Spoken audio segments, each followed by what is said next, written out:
Oh my God! What is happening?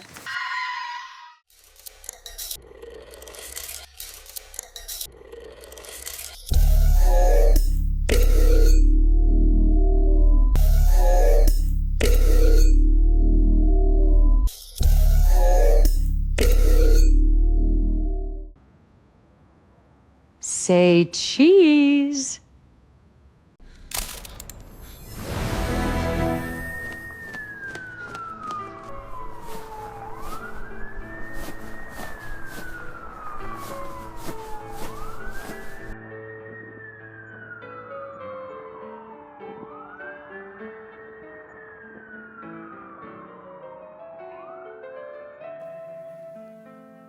The team moved fast. Their first stop was the district attorney's office. Attorney L.A. Williams and his partner, attorney Tanya Keys, were two of the sharpest legal minds in the city, and James trusted them. James was a sharp, strong-minded detective and someone who will get the job done no matter what. "You've got a strong case against them," James said, tapping the folder on L.A.'s desk. "But something still isn't adding up.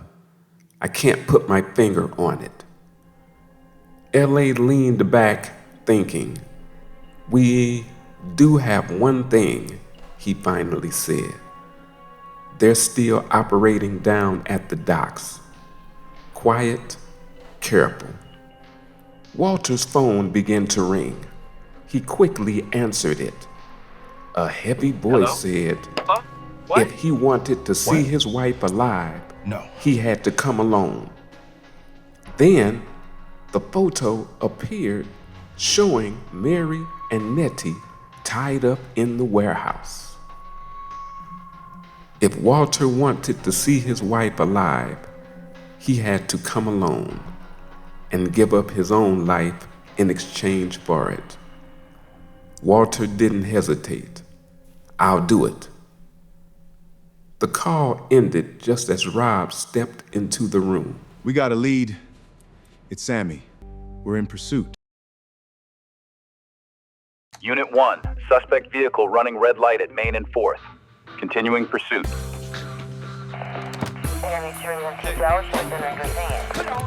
Rob, are you there? We're in pursuit of a black sedan heading up Main Street.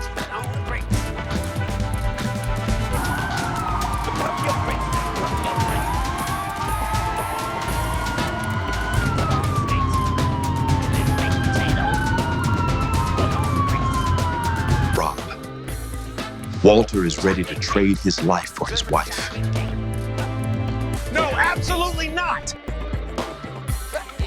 What if we use the switcheroo? Instead of letting them trap Walter, we trap them.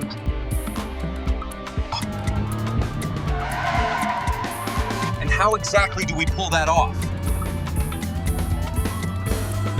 "We've got a few men on the inside," Tanya explained. "They can feed us the location. Once we know where the exchange is happening, we set up around the perimeter. The moment the kidnappers show themselves, we move in and arrest them. We already know the place. All we need now is the time." We have her blocked in.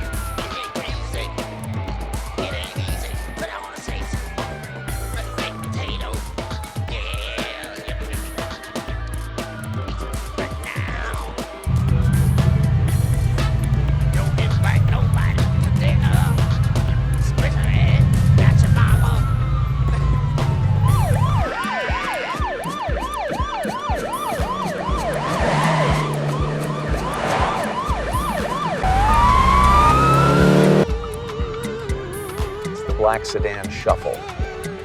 Nice play. Put on the brakes. Baked potato. Win 6. Representative chocolate cake.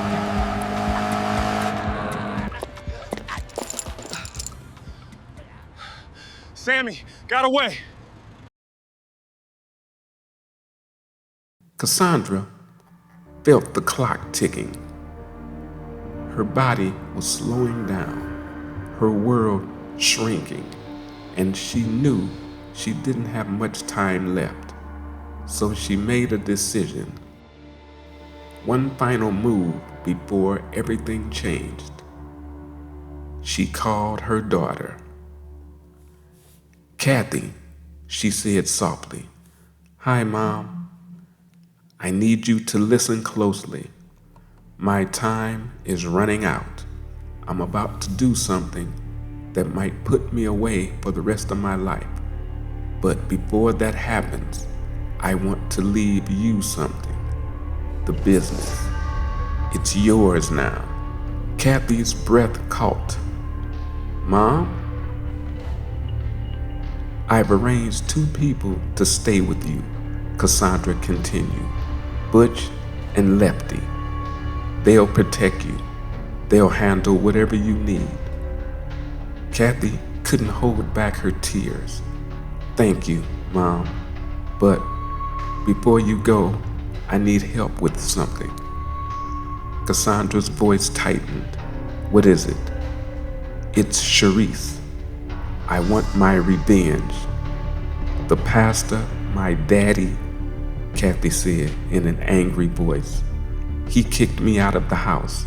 I need a place to stay and some money." "That's done," Cassandra said immediately. "What else?" Kathy hesitated. "He found out I'm not his child. He's planning to go to the police and tell them everything." Cassandra went silent. Kathy continued, her voice trembling with anger. "I need you to make sure he doesn't get that far." Then Cassandra tells Kathy to let Butch and Lefty handle it. But after this, there's no turning back. "I know, Mom." And right before she was about to hang up, Cassandra got a message. "Kathy, I got some news," she said quietly. "Charisse is pregnant, and the baby is Peter's." Kathy's face flushed a violent red, her mouth open, ready to unleash something sharp, but she never got the chance. Sirens wailed outside. A split second later, the front door burst open. "Cassandra Lovelace," an officer shouted. "You are under arrest for attempted murder, kidnapping, racketeering, and that's just the beginning of it." The police stepped towards her, weapons drawn but steady. Cassandra didn't fight. She didn't run. "Goodbye, baby," Cassandra whispered. "I love you," as she hangs up the phone. Kathy's breath broke. Tears streamed down her face as the officers grabbed Cassandra's wrist and pulled her towards the door. "I'll get revenge," Kathy choked out, voice shaking with fury. "For you, for Auntie, for everything they did to us." They didn't realize that she was just as rude as her auntie and mother put together. After they arrested Cassandra and searched the entire warehouse, they finally found Mary. She was shaking uncontrollably, her muscles refusing to cooperate. Walter rushed over to her side, wrapped a blanket around her, and immediately called 911. "This is Marilotte. I need an ambulance." At 4240 Pier 42, my wife is having uncontrolled muscle contractions. Within 10 minutes, paramedics arrived. They checked Mary's vitals, lifted her onto a stretcher, and rushed her to the hospital. The mayor was relieved she'd been found, but seeing her in that condition filled him with fury. After they did the examination, they found out that she may have MS as well.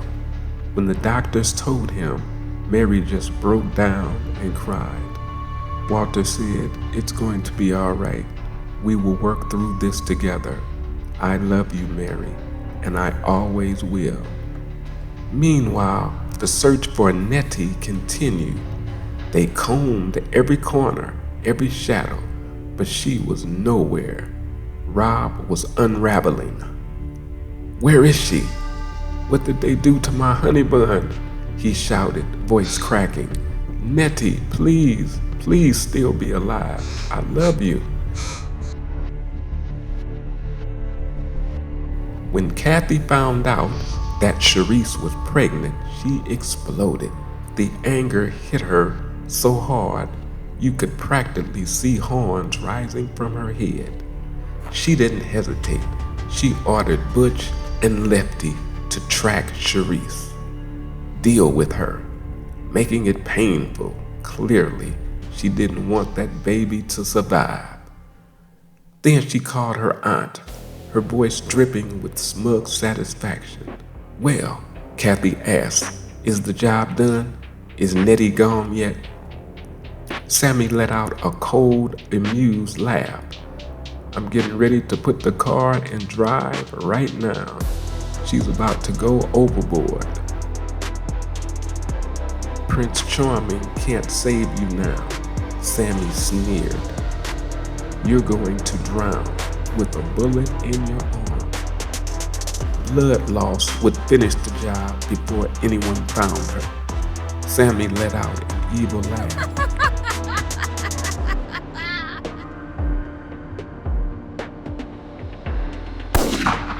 The gunshot echoed across the decks. Without hesitation, Sammy shoved the car into gear. Tires screamed as the vehicle shot forward, smashed through the railing, and flew off the edge of the dock, plunging into the dark water below. A man standing on the docks saw everything. Sammy never looked back. She calmly turned away, crossed the pier, and climbed into another waiting vehicle. The engine started, and within seconds, they were gone. Shaking, the witness pulled out his phone and called the police. They arrived immediately. Meanwhile, Kathy was on a rampage, already making moves. Her revenge list was a mile long. She was determined to rebuild the empire her mother had given her, but first she would destroy everyone responsible for putting her mother behind bars. Back at the waterfront, Rob and L.A. stand on the dock, She will be all right. watching as the rescue team pulls Nettie from the submerged vehicle. Nettie was unconscious and barely alive. Paramedics performed CPR before and stopped the bleeding from the gunshot and rushed her to the hospital.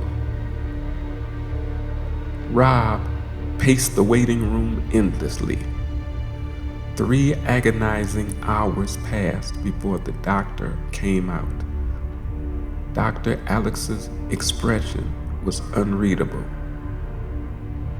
"She's still in serious condition," he said carefully, "but she's stable." Rob exhaled. Then the doctor continued. "She lost a lot of blood, and due to an emergency operation on her, we got the bullet out. And we stopped the bleeding," but he hesitated. "Rob, I'm sorry to tell you, Nettie was 3 weeks pregnant. She lost the baby." Rob froze. "What?" His knees buckled and he collapsed to the floor, sobbing uncontrollably. Walter arrived just then, taking in the scene. The doctor and Rob on the floor. Dr. Alex sighed. "She's in critical condition. She's going to be all right." The next 24 hours will determine whether she makes it. She was also pregnant, and we lost the baby. We tried everything. I'm so sorry." Dr. Alex walked away. He passed the mayor and quietly explained everything: Nettie's condition, the miscarriage, and the fragile hours ahead. The mayor's jaws tightened, fury simmering beneath his composed exterior. He walked over to Rob and placed a hand on his shoulder. "It's going to be all right," he said firmly. Peter and Charisse were out shopping, laughing, having fun, and looking at baby clothes, letting themselves believe just for a moment that life could be normal again. They never saw the black van pull up behind them. Before either of them could react, two men jumped out. One grabbed Charisse from behind. She screamed. Peter rushed them, swinging, trying desperately to fight them off, but they were stronger. One man shoved him hard to the ground as the other forced Charisse into the van. The door slammed. The van sped off. Peter lay there shaking, his heart pounding in his chest. Trauma froze him for a second, then instinct took over. The first call he made was to his father. "She's gone," Peter said, his voice breaking. "They took her. Two men just jumped out of the van and took her," with anger rising in him. Sonny told Peter to meet me at the police station. I will call Roxanne and tell her what happened. At the police station, Rob and Walter was working on some paperwork when Sonny and Peter walked in. They saw the expression on the young man's face and asked, "What's wrong, Peter?" He could not hold his tears. They took Charisse. Two men in a black van came up from behind and grabbed her. Roxanne, panic in her eyes, said she's pregnant. Then she started to cry. Walter walked over to the group and said, We will get her back.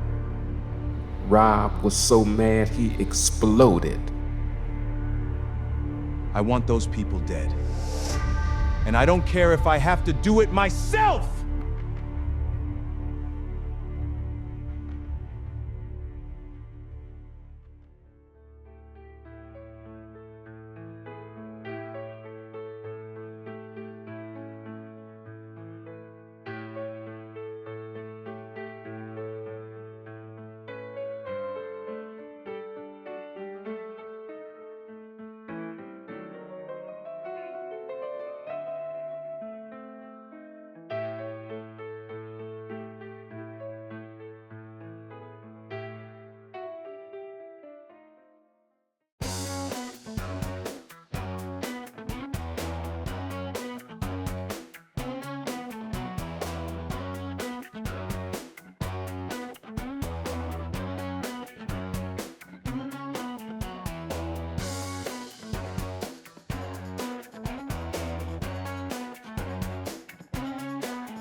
You work for me now.